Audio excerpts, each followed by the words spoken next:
வணக்கம். மதிமுகம் செய்திகள். இன்றைய முக்கிய நிகழ்வுகளை பார்ப்பதற்கு முன்பாக தலைப்பு செய்திகளை பார்க்கலாம். பல்வேறு துறை சார்ந்த திட்ட பணிகள் துவக்கம். காணொலி வாயிலாக துவங்கி வைத்தார் முதலமைச்சர் மு.க.ஸ்டாலின். முதலமைச்சர் மு.க.ஸ்டாலினை சந்தித்து நலம் விசாரித்த மதிமுக பொதுச் செயலாளர் வைகோ. திமுக அரசு மீண்டும் தனி பெரும்பான்மையோடு ஆட்சி அமைக்கும் என வைகோ பேட்டி. ஆணவ கொலை செய்யப்பட்ட கவினின் உடல் பெற்றோரிடம் ஒப்படைப்பு. கவினின் உடலுக்கு அமைச்சர் கே.என். நேரு இறுதி அஞ்சலி. பீகாரில் வரைவு வாக்காளர் பட்டியல் இன்று வெளியீடு. தேர்தல் ஆணையம் அறிவிப்பு. சவுதி அரேபியாவில் ராட்டினம் உடைந்து விபத்து. காயமடைந்த 23 பேர் மருத்துவமனையில் அனுமதி. சென்னை தலைமை செயலகத்தில் பல்வேறு துறை சார்ந்த திட்டங்களை காணொலி காட்சி வாயிலாக முதலமைச்சர் மு.க.ஸ்டாலின் துவக்கி வைத்தார். முதலமைச்சர் மு.க.ஸ்டாலின் முன்னிலையில் சிறப்பு திட்ட செயலாக்கத்துறை சார்பில் திடக்கழிவு மேலாண்மையில் ஒருங்கிணைந்த கட்டமைப்பை உருவாக்கிடும் வகையில் தூய்மை தமிழ்நாடு நிறுவனத்திற்கும் சென்னை இந்தியா தொழில்நுட்ப நிறுவனத்திற்கும் இடையே புரிந்துணர்வு ஒப்பந்தம் கையெழுத்தானது. இதனைத் தொடர்ந்து தமிழ்நாட்டின் கலாச்சார உறவுகளை மேம்படுத்தும் வேர்களை தேடி திட்டத்தின் கீழ் 14 நாடுகளை சேர்ந்த 99 அயலக தமிழ் இளைஞர்களுக்கு தமிழக பண்பாட்டு பயணத்திற்கான பயண குறிப்புகள், புத்தகங்கள், அடையாள அட்டை மற்றும் உடைகள் போன்ற பொருட்களை வழங்கி தொடங்கி வைத்தார். இதனை அடுத்து சுற்றுலா, பண்பாடு மற்றும் அறநிலையங்கள் துறை சார்பில் மாநிலத்தின் சுற்றுலா தலங்களை உலக தரத்தில் மேம்படுத்தும் நோக்கில் குண்டாறு அணை, ஏலகிரி, பூண்டி நீர்த்தேக்கம், முத்துக்குடா கடற்கரை மற்றும் மதுரை ஓட்டல் தமிழ்நாடு வளாகம் ஆகியவற்றில் 18 கோடியே 12 லட்சம் ரூபாய் செலவில் முடிவுற்ற 5 புதிய திட்ட பணிகளையும் முதலமைச்சர் மு.க.ஸ்டாலின் தொடங்கி வைத்தார்.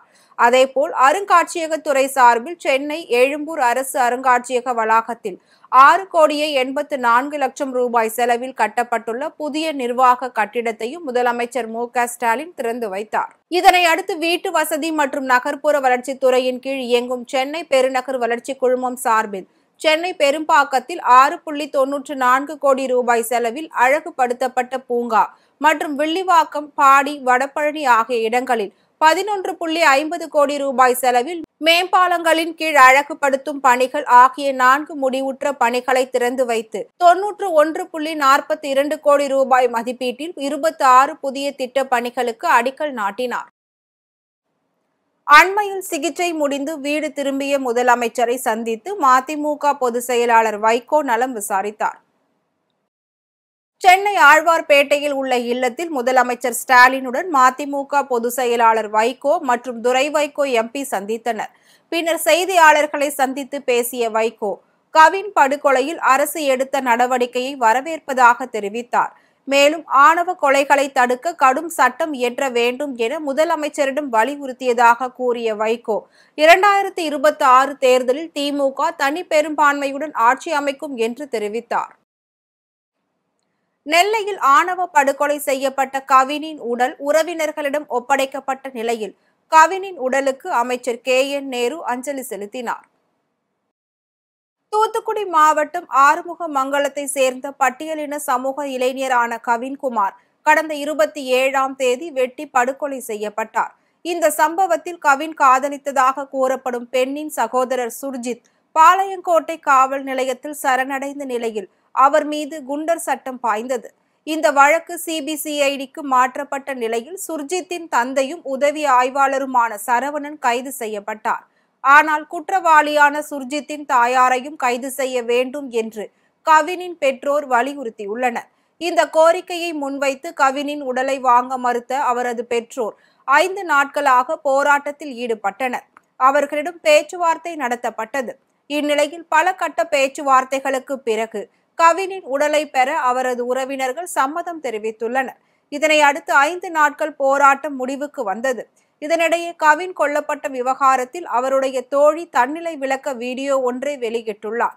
அதில் தானும் கவினும் உண்மையாகவே காதலித்ததாகவும் இந்த கொலையில் தனது பெற்றோருக்கு தொடர்பில்லை என்றும் தெரிவித்துள்ளார். இதற்கிடையே கவின் ஆணவ படுகொலை வழக்கில் சிபிசிஐடி காவல்துறையினர் விசாரணையை தொடங்கியுள்ளனர். இந்த வழக்கு தொடர்பாக பாளையங்கோட்டை காவல்துறையினர் வழங்கிய ஆவணங்களை சரிபார்த்த பின்னர் கொலை நடைபெற்ற இடத்தில் நேரில் ஆய்வு மேற்கொண்டனர். மேலும் கவின் கொலையில் சுர்ஜித்தின் தாயார் கிருஷ்ணகுமாரிக்கும் தொடர்பு உள்ளது நிரூபணமானால் அவர் மீதும் நடவடிக்கை எடுக்கப்படும் என்றும் தெரிவிக்கப்பட்டுள்ளது. பீகாரில் சிறப்பு வாக்காளர் பட்டியல் திருத்தம் நடைபெற்ற நிலையில் வரைவு வாக்காளர் பட்டியல் இன்று வெளியிடப்படுவதாக தெரிவிக்கப்பட்டுள்ளது. பீகார் மாநிலத்தில் வரும் நவம்பர் மாதம் சட்டப்பேரவை தேர்தல் நடைபெற உள்ளது. இதனைத் தொடர்ந்து கடந்த ஜூன் 24 அன்று இந்திய தேர்தல் ஆணையம் பீகாரில் சிறப்பு வாக்காளர் பட்டியல் திருத்தம் நடைபெறும் என்ற அறிவிப்பை வெளியிட்டது. இந்த அறிவிப்பிற்கு எதிர்க்கட்சிகள் சார்பில் கடுமையான எதிர்ப்பு தெரிவிக்கப்பட்டது. இந்நிலையில் தேர்தல் ஆணையமானது பீகார் சிறப்பு வாக்காளர் பட்டியலின் வரைவு வாக்காளர் பட்டியல் இன்று வெளியிடப்படுகிறது. இது குறித்து இந்திய தேர்தல் ஆணையம் வெளியிட்டுள்ள அறிக்கையில் வரைவு வாக்காளர் பட்டியல் அங்கீகரிக்கப்பட்ட அரசியல் கட்சிகளுக்கு நேரடி மற்றும் டிஜிட்டல் வடிவத்தில் வழங்கப்படும் என்று தெரிவித்துள்ளது.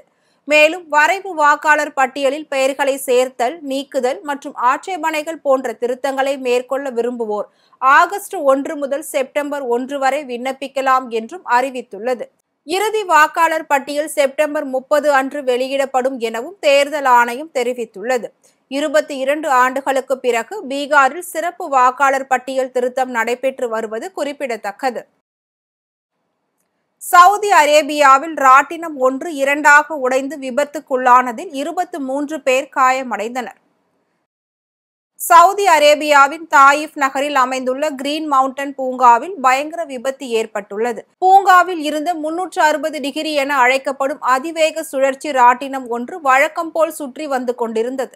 திடீரென 2ஆக உடைந்து கீழே விழுந்து விபத்துக்குள்ளானது. இந்த விபத்தில் 26 பேர் காயமடைந்தனர். உடனடியாக பூங்கா ஊழியர்கள் அவர்களை மீட்டு அருகில் இருந்த மருத்துவமனைக்கு சிகிச்சைக்காக அனுப்பி வைத்தனர். இந்த சம்பவம் தொடர்பான வீடியோக்கள் தற்போது சமூக வலைதளங்களில் வெளியாகி பதற்றத்தை ஏற்படுத்தியுள்ளது. இந்த சம்பவம் தொடர்பாக காவல்துறையினர் விசாரணையை மேற்கொண்டு வருகின்றனர். மேலும் பொதுமக்களின் பாதுகாப்பை உறுதிப்படுத்த உரிய நடவடிக்கைகள் எடுக்கப்படும் என தெரிவித்துள்ளனர். வணிக பயன்பாட்டிற்கான சிலிண்டரின் விலை 34 ரூபாய் 50 காசுகள் குறைந்து 1789 ரூபாய்க்கு விற்பனை செய்யப்படுகிறது. இந்தியாவில் சர்வதேச சந்தையில் நிலவும் கச்சா எண்ணெய் விலைக்கு ஏற்ப பெட்ரோல், டீசல் மற்றும் கேஸ் சிலிண்டர் விலை நிர்ணயிக்கப்பட்டு வருகிறது. அந்த வகையில் ஒவ்வொரு மாதமும் முதல் நாளில் சிலிண்டர் விலை நிலவரத்தை எண்ணெய் நிறுவனங்கள் வெளியிட்டு வருகின்றன. அதன்படி வணிக பயன்பாட்டு சிலிண்டரின் விலை குறைந்துள்ளது.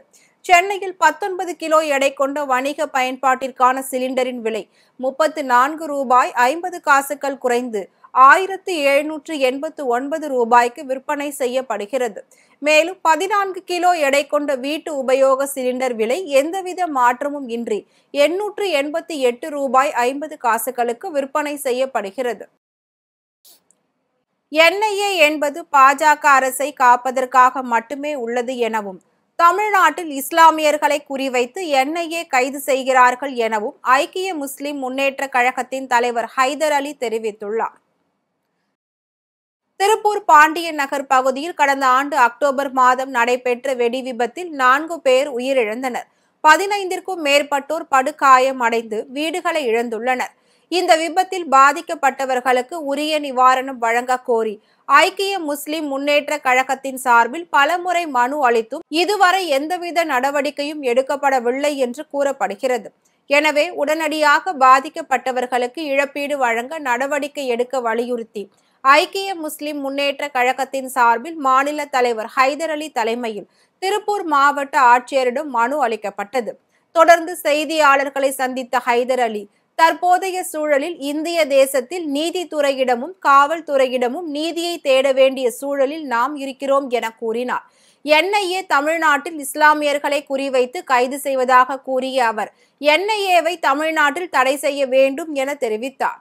இந்த பாதிக்கப்பட்டு இந்த சம்பவத்தில் அந்த பாதிப்பை உண்டாக்கிய அந்த நபர் விரைவிலேயே வெளியே வந்துட்டார். அது மட்டுமல்ல, ஒருவருடைய பெயரை எக்ஸ்ட்ரான்னு சொல்லி அது எஃப்ஐஆர்ல கூட பதிவு பண்ணல. நான் எப்படி அந்த வீட்டினுடைய உரிமையாளருடைய பெண்ணுடைய பெயர் இருந்திருக்க வேண்டும், ஏனோ அது இல்லை. அப்ப குற்றவாளியை தப்பிக்க வைப்பதற்கு இங்கே காவல்துறையிலேயே சில பேர் முயற்சிக்கிறார்கள். அதனால்தான் அதே நாளில் நம்ம உடுமலைப்பேட்டையில் நடந்த விபத்தில் இறந்தவர்களுக்கு முதலமைச்சருடைய நிவாரண நிதியிலிருந்து 2 லட்சம் ரூபாய் தந்திருக்கிறார்கள். உங்களுக்கு எல்லாம் தெரியும், கள்ளச்சாராயத்தில் குடித்தால் 10 லட்சம் கொடுக்கிறார்கள். ஆனால் இவர்கள் ஒன்றும் அறியாதவர்கள், ஏழைகள். அதனால் இவர்களுடைய பாதிப்புகளுக்கு இதுவரை நிவாரணம் இல்லாமல் இருப்பதை அரசுக்கு எடுத்து வைப்பதற்காக, அரசுக்கு சுட்டி காட்டுவதற்காக நான் சென்னையிலிருந்து வந்து மாவட்ட ஆட்சித்தலைவரையும் மாவட்ட ஆணையாளரையும் சந்தித்திருக்கிறோம். இது வந்து அவர்களுக்கு நிவாரணம் கிடைக்கணும். மாவட்ட ஆட்சித்தலைவருடைய வந்த பிறகு என்ன செய்தி என்றால், இவர்கள் அது சம்பந்தமாக, அதாவது NHRC தகவல் வந்த பிறகு இவர்கள் கடிதம் எழுதியிருப்பதாகவும் அதற்கு இன்னும் பதில் வரவில்லை. நாங்கள் வந்து பாதிக்கப்பட்டவர்களுடைய வீடு, இறந்தவர்கள் எல்லாம், சம்பந்தப்பட்டவர்கள் எல்லாம் குறிப்பிட்டு அங்கே கடிதம் அனுப்பியிருக்கிறோம். அதுக்கு இன்னும் பதில் வரவில்லை. ஆனால் விரைவிலே நாங்கள் அதை கேட்டு சொல்கிறோம் என்று சொல்லியிருக்கிறார்கள். வேலூர் மாவட்டம் காட்பாடி அருகே கிராம தேவதை ஸ்ரீ வஞ்சி அம்மனுக்கு 15 லட்சம் ரூபாய் நோட்டுகளால் சிறப்பு அலங்காரம் செய்யப்பட்டது. காட்பாடி அடுத்த வஞ்சூர் கிராமத்தில் கிராம தேவதை ஸ்ரீ வஞ்சியம்மன் ஆலயம் அமைந்துள்ளது. இக்கோவிலில் ஆடி மாதம் 3ஆம் பெரு வெள்ளியை முன்னிட்டு ஸ்ரீ வஞ்சி அம்மனுக்கு ரூபாய் நோட்டுகளால் அலங்காரம் செய்யப்பட்டது.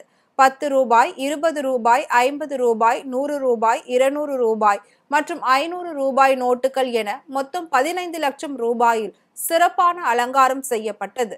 இதில் திரளான பக்தர்கள் கலந்து கொண்டு அம்மனை வழிபட்டு சென்றனர். திருப்பத்தூர் மாவட்டம் ஜலக்கம்பாறை அருகே வெளி மாநில மது பாட்டில்கள் விற்பனையில் ஈடுபட்டு வந்த 2 பேர் கைது செய்யப்பட்டனர். திருப்பத்தூரில் வெளிமாநில பாட்டில்கள் கடத்தி வரப்படுவதாக திருப்பத்தூர் உட்கோட்ட காவல் துணை கண்காணிப்பாளர் சௌமியாவிற்கு தகவல் கிடைத்தது. அதன் பேரில் தனிப்படை போலீசார் தமலேரி முத்தூர் மேம்பாலம் அருகே ரோந்து பணியில் ஈடுபட்டனர். அப்போது அந்த வழியாக வந்த காரை நிறுத்தி சோதனை மேற்கொண்டனர். அதில் 65,000 ரூபாய் மதிப்பிலான வெளிமாநில மது பாட்டில்கள் இருப்பது கண்டறியப்பட்டது. இதனை அடுத்து வெளிமாநில மது பாட்டில்கள் மற்றும் கடத்தலுக்காக பயன்படுத்தப்பட்ட காரை பறிமுதல் செய்த போலீசார் கடத்தலில் ஈடுபட்ட சந்திரன் மற்றும் வீரமணி ஆகிய இருவரையும் கைது செய்து சிறையில் அடைத்தனர். மயிலாடுதுறை மாவட்ட தனிப்பிரிவு காவல் ஆய்வாளர் பணியிடை மாற்றம் செய்யப்பட்டுள்ளார். மயிலாடுதுறையில் மதுவிலக்கு டிஎஸ்பியாக பணியாற்றிய சுந்தரேசன் கடந்த 17ஆம் தேதி அவரது அலுவல் வாகனம் பறிக்கப்பட்டதாக குற்றம் சாட்டி நடந்து சென்ற விவகாரத்தில் மாவட்ட காவல்துறை தனிப்பிரிவு காவல் ஆய்வாளர் பாலச்சந்திரன் மற்றும் காவல்துறை உயர்மட்ட மேலதிகாரிகள் நெருக்கடி அளிப்பதாக செய்தியாளர்களிடம் பேட்டி அளித்திருந்தார். இந்நிலையில் டிஎஸ்பி சுந்தரேசன் கடந்த 20ஆம் தேதி பணியில் ஒழுங்கினமாக நடந்து கொண்டதாக சஸ்பெண்ட் செய்யப்பட்டார். இதனைத் தொடர்ந்து டிஎஸ்பி சுந்தரேசனின் குற்றச்சாட்டுகளை விசாரித்து நடவடிக்கை எடுக்க வலியுறுத்தி மயிலாடுதுறையில் நீதிக்கான கூட்டமைப்பு சார்பில் போராட்டம் நடைபெற்றது. இந்நிலையில் மயிலாடுதுறை மாவட்ட சிறப்பு பிரிவு காவல் ஆய்வாளர் பாலச்சந்திரன் நிர்வாக அடிப்படையில் உடனடியாக வடக்கு மண்டலத்திற்கு மாற்றப்பட்டு பணி அமர்த்தப்படுவதாக காவல்துறை இயக்குநரகம் உத்தரவிட்டுள்ளது. மேலும் சம்பந்தப்பட்ட அதிகாரிகள் அதற்கேற்ப தேவையான எதிர் உத்தரவுகளை பிறப்பித்து பணியில் சேரும் தேதி மற்றும் பணி அமர்த்தப்படும் இடத்தை உடனடியாக தலைமை அலுவலகத்திற்கு தெரிவிக்குமாறு கேட்டுக்கொள்ளப்படுவதாக அந்த உத்தரவில் கூறப்பட்டுள்ளது. ராணிப்பேட்டை மாவட்டம் செட்டித்தாங்கல் பகுதியில் பூட்டிய வீட்டில் தங்க நகை மற்றும் வெள்ளி பொருட்களை திருடி சென்ற கணவன் மனைவியை போலீசார் கைது செய்தனர். ராணிப்பேட்டை செட்டித்தாங்கல் பஜார் பகுதியை சேர்ந்தவர் முருகவேல். இவர் கட்டிட வேலை செய்து வருகிறார். இவரது மனைவி ஏரி வேலைக்கு சென்றதால் வீட்டை பூட்டிவிட்டு வழக்கம் போல் வீட்டின் சாவியை அங்கேயே வைத்துவிட்டு சென்றுள்ளனர். இதனை நோட்டமிட்ட பக்கத்து வீட்டுக்காரர் புனிதா பல்வேறு திருட்டு வழக்கில் தொடர்புடைய தனது தோழியான களத்தூர் கிராமத்தை சேர்ந்த இந்துமதி மற்றும் அவரது கணவர் கல்விக்கரசன் ஆகியோருடன் சேர்ந்து பூட்டிய வீட்டை திறந்து 8 சவரன் நகை மற்றும் 1/2 கிலோ வெள்ளி பொருட்களை திருடி சென்றுள்ளனர். தொடர்ந்து வீட்டை பூட்டிவிட்டு சாவியை இருந்த இடத்திலேயே வைத்துவிட்டு சென்றுள்ளனர்.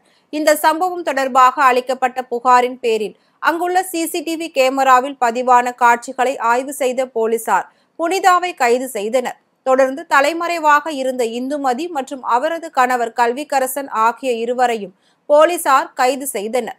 மேலும் அவர்களிடம் இருந்து 8 சவரன் நகை மற்றும் 1/2 கிலோ வெள்ளியை பறிமுதல் செய்தனர். ஈரோடு மாவட்டம் பவானிசாகர் அணையில் இருந்து கீழ்பவானி வாய்க்காலில் முதல் போக நன்சை பாசனத்திற்கு அமைச்சர்கள் முத்துசாமி மற்றும் சுவாமிநாதன் ஆகியோர் தண்ணீர் திறந்து வைத்தனர். ஈரோடு மாவட்டம் பவானிசாகர் அணையின் மூலம் ஈரோடு, திருப்பூர் மற்றும் கரூர் மாவட்டங்களில் 2,47,000 ஏக்கர் விவசாய நிலம் பாசன வசதி பெறுகிறது. அணையில் இருந்து ஆண்டுதோறும் ஆகஸ்ட் 15ஆம் தேதி கீழ்பவானி வாய்க்கால் முதல் போக நன்சை பாசனத்திற்கு தண்ணீர் திறப்பது வழக்கம். இந்த ஆண்டு அணையின் நீர்மட்டம் முன்னதாகவே 100 அடியை எட்டி உபரி நீரும் திறக்கப்பட்டது. இதனால் விவசாயிகள் தரப்பில் முன்கூட்டியே தண்ணீர் திறக்க வலியுறுத்தப்பட்டது. இதன் அடிப்படையில் அணையில் இருந்து தண்ணீர் திறக்க அரசு தரப்பில் உத்தரவிட்டது. இதைத் தொடர்ந்து அணையில் இருந்து முதல் போக பாசனத்திற்கு நேற்று மாலை அமைச்சர்கள் முத்துசாமி, சாமிநாதன், மாவட்ட ஆட்சியர் கந்தசாமி உள்ளிட்ட அதிகாரிகள் தண்ணீரை திறந்து வைத்தனர். தொடர்ந்து தண்ணீரை மலர்தூவி வரவேற்றனர். சென்னையில் இன்று ஆபரண தங்கத்தின் விலை சவரனுக்கு 160 ரூபாய் குறைந்து 73,200 ரூபாய்க்கு விற்பனை செய்யப்படுகிறது. தங்கத்தின் விலை கடந்த சில நாட்களாக ஏற்ற இறக்கத்தை சந்தித்து வருகிறது. அந்த வகையில் மாத தொடக்கத்திலேயே தங்கம் விலை குறைந்துள்ளது. அதன்படி சென்னையில் இன்று 22 கேரட் ஆபரண தங்கத்தின் விலை கிராமிற்கு 20 ரூபாய் குறைந்து 9,150 ரூபாய்க்கு விற்பனையாகிறது. மேலும் ஆபரண தங்கம் சவரனுக்கு 160 ரூபாய் குறைந்து 73,200 ரூபாய்க்கு விற்பனை செய்யப்படுகிறது. அதேபோல் வெள்ளியின் விலையும் கிராமிற்கு 2 ரூபாய் குறைந்து 1 கிராம் வெள்ளியின் விலை 123 ரூபாய்க்கும் 1 கிலோ வெள்ளியின் விலை 1,23,000 ரூபாய்க்கும் விற்பனையாகிறது. ரஷ்யாவில் ஆட்சி மாற்றத்தை ஏற்படுத்த உதவுமாறு தனது கூட்டாளி நாடுகளிடம் உக்ரைன் அதிபர் ஜெலன்ஸ்கி வலியுறுத்தியுள்ளார். ரஷ்யா, உக்ரைன் இடையிலான மோதல் நீண்டு கொண்டே இருக்கிறது. போரை நிறுத்துவதற்கான முயற்சிகள் அனைத்தும் தோல்வியில் முடிந்துள்ளன. இந்த நிலையில் இரு நாடுகளும் பரஸ்பரமாக தாக்குதல் நடத்தி வருகின்றன. ஆனால் போரை நிறுத்துமாறு பல்வேறு வழிகளில் அமெரிக்கா அழுத்தம் கொடுத்து வரும் நிலையில் கடந்த சில மாதங்களாக உக்ரைன் மீது ரஷ்யா தனது தாக்குதலை தீவிரப்படுத்தியுள்ளது. அந்த வகையில் தலைநகர் கீவின் மேற்கு பகுதியில் ரஷ்யா நேற்று ஏவுகணை தாக்குதலை நடத்தியுள்ளது. இதில் 6 வயது குழந்தை உட்பட 16 பேர் உயிரிழந்தனர். மேலும் 150 பேர் படுகாயம் அடைந்தனர். இந்நிலையில் பனிப்போர் காலத்தில் ஹெல்சிங்கி ஒப்பந்தத்தின் 50வது ஆண்டு நிறைவை முன்னிட்டு நடந்த மாநாட்டில் காணொலி மூலம் உரையாற்றிய உக்ரைன் அதிபர் ஜெலன்ஸ்கி, ரஷ்யாவில் அரசியல் மாற்றத்தை ஏற்படுத்த உலக நாடுகள் முயற்சி மேற்கொள்ளாவிட்டால் போர் முடிந்த பிறகும் ரஷ்யா தனது அண்டை நாடுகளை உறுதியற்ற நிலைக்கு தள்ளும் என எச்சரித்துள்ளார். மீண்டும் தலைப்புச் செய்திகள். பல்வேறு துறை சார்ந்த திட்ட பணிகள் துவக்கம். காணொலி வாயிலாக துவங்கி வைத்தார் முதலமைச்சர் மு.க. ஸ்டாலின். முதலமைச்சர் மு.க. ஸ்டாலினை சந்தித்து நலம் விசாரித்த மதிமுக பொதுச் செயலாளர் வைகோ. திமுக அரசு மீண்டும் தனி பெரும்பான்மையோடு ஆட்சி அமைக்கும் என வைகோ பேட்டி. ஆணவ கொலை செய்யப்பட்ட கவினின் உடல் பெற்றோரிடம் ஒப்படைப்பு. கவினின் உடலுக்கு அமைச்சர் கே.என். நேரு இறுதி அஞ்சலி. பீகாரில் வரைவு வாக்காளர் பட்டியல் இன்று வெளியீடு. தேர்தல் ஆணையம் அறிவிப்பு. சவுதி அரேபியாவில் ராட்டினம் உடைந்து விபத்து. காயமடைந்த 23 பேர் மருத்துவமனையில் அனுமதி. இத்துடன் செய்திகள் நிறைவடைந்தன. மீண்டும் செய்திகள் இரவு 8 மணிக்கு. மேலும் செய்திகளை தெரிந்து கொள்ள மதிமுகம் பிரைம் யூடியூப் தளத்தில் இணைந்திருங்கள்.